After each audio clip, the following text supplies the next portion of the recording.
శ్రీ గురుభ్యో నమః. శ్రీ మహాగణపతే నమః. వారఫలాల కార్యక్రమానికి స్వాగతం. ఫిబ్రవరి 4 నుండి 10వ తారీఖు వరకు గోచార రీత్యా చంద్రమానం నడుసరించి ద్వాదశ రాశుల వారికి ఎలా ఉన్నది అనేది గమనిద్దాం. ముఖ్యంగా ఫిబ్రవరి 4 నుంచి 10వ తారీఖు గ్రహస్థితి మనం గమనించినట్లయితే గురువు మేషరాశిలో సంచారం జరుగుతుంది. రాహు వచ్చేటప్పటికి మీనంలో, కేతు వచ్చేటప్పటికి కన్యలో కొనసాగుతున్నాడు. వాటితో పాటు కుజుడు, శుక్రుడు వారం ప్రథమంలో వారి యొక్క సంచారం అనేది మనం గమనించినట్లయితే వారు ధనస్సులో కొనసాగుతున్నారు. మరియు అలాగే కుజ సంచారం అనేది మొదలవబోతుంది. కుజ సంచారం జరిగి ఈ యొక్క వారాల మధ్యలో 9వ తారీఖున వచ్చేటప్పటికి తన యొక్క మార్పు అనేది జరుగుతున్నది అన్నమాట.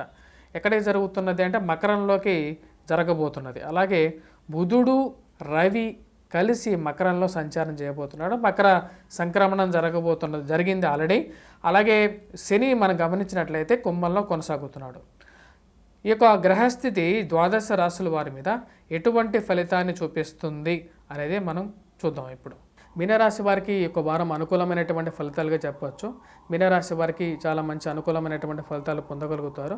వృత్తిపరంగా, వ్యాపారపరంగా కూడా అనుకూలంగా ఉంటుంది. చేపట్టబోయే ప్రతి పనిలోని విజయాన్ని సాధించడం అనేది జరుగుతుంది. దీనికి ముఖ్య కారణంగా చెప్పాలి అంటే రవి అనుకూలమైనటువంటి గ్రహస్థితిగా ఉన్నాడు. లాభస్థానంలో వచ్చేటప్పటికి రవి మరియు అలాగే కుజుడు కూడా రాబోతున్నాడు అన్నమాట.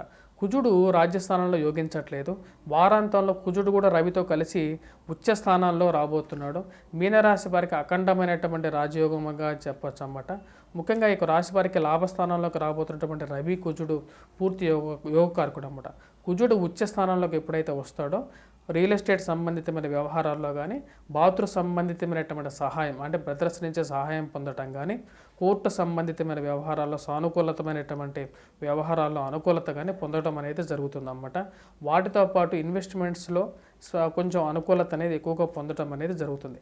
మీనరాశి వారికి మంచి అనుకూలమైనటువంటి స్థితిలోకి రవి రావటం, అలాగే దాంతోపాటు కుజుడు కూడా చేరటం అనేది పూర్తిగా యోగకారకమైనటువంటి స్థితి మీనరాశికి పట్టబోతుంది.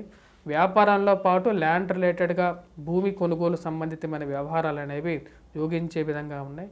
ఉద్యోగస్తులకి అనుకూలమైనటువంటి కాలంగా చెప్పవచ్చు. ధన సంబంధితమైన వ్యవహారాలు అనేవి సానుకూలపడే విధంగా ఉంటుంది. ఖర్చు అనేది ఈ రాశి వారికి కొంచెం ఎక్కువగానే ఉంటుంది. కాకపోతే ఇక రాశి వారికి రాహు జన్మరాశిలో సంచారం చేస్తున్నప్పుడు ద్వంద్వంగా ఆలోచించే విధంగా ఉంటారన్నమాట. అంటే ముందుకి వెనక్కి ఆలోచించే విధంగా ఉంటారు. కాబట్టి తగు జాగ్రత్తలు తీసుకొని ముందుకు వెళ్ళినట్లయితే అనుకూలమైనటువంటి ఫలితాలు ఎక్కువగా పొందగలుగుతారు. ఆరోగ్యంలో కొంచెం హెల్త్ రిలేటెడ్ ఇష్యూస్ అనేవి జరుగుతాయి. ఎవరైతే ఉద్యోగస్తులు ఉన్నారో వారికి ప్రమోషన్స్, ఇంక్రిమెంట్స్ అనేవి రాగలుగుతాయి.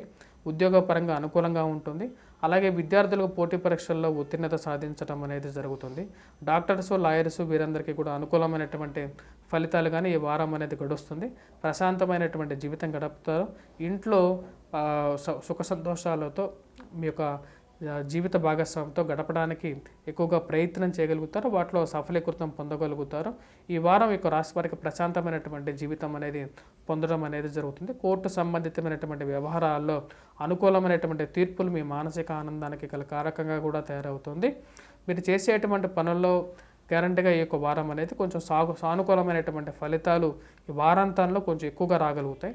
వారం ప్రథమంలో మిశ్రమమైనటువంటి ఫలితాలుగానే చెప్పవచ్చు. అలాగే ట్రాన్స్ఫర్స్ రిలేటెడ్ ఇష్యూస్, అలాగే విద్యా సంబంధితమైన విషయాలు కూడా ఈ యొక్క వారం అనేది అనుకూలించే విధంగా కూడా గోచరిస్తూ ఉన్నది.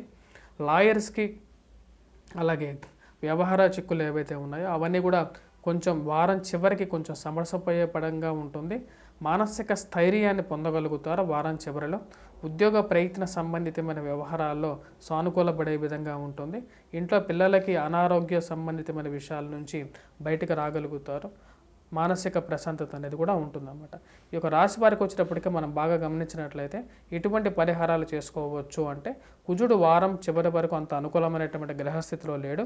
రాజ్యస్థానంలో ఉన్నటువంటి కుజుడు అంత యోగకారకుడు కాదు. కాబట్టి వీరు కుజగ్రహ అష్టకాన్ని చదవటం, అలాగే కుజ మంత్రాన్ని జపించటం, అలాగే కుజుడికి సంబంధించినటువంటి పరిహారాలు అనేది చేసుకోవాలి కంపల్సరీగా. అలాగే వీటితో పాటు ఇక రాశి వారికి వచ్చేటప్పటికి ఏలినాటి శని ప్రభావం రీత్యా వీరు వెంకటేశ్వర స్వామిని పూజించాలి. వాటితో పాటు వీరు శనిగ్రహ శ్లోకాన్ని పఠించడం, శనికి సంబంధించినటువంటి దానాలు చేసినట్లయితే అనుకూలమైనటువంటి ఫలితాలు పొందడం అనేది జరుగుతుంది.